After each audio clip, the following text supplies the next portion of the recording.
হে তো মেয়ে চলে এসছে। মৌলানা সাহেব বি পড়ানো শুরু করেন। হ্যাঁ হ্যাঁ, বসো মা। আজলামপুর নিবাসী সামাদ শেখের একমাত্র পুত্র মোহাম্মদ রাকেশ শেখ 10,001 টাকা দেনমোহরের পরিবর্তে।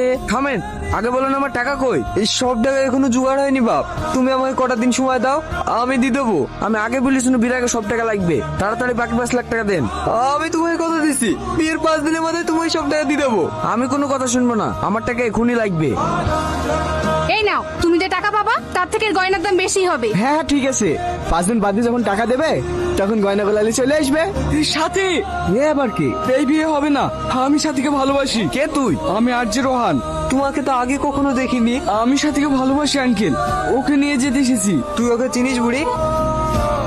বেড়া এখান থেকে। তুমি একবার বলো সাথী, তুমি আমাকে ভালোবাসো।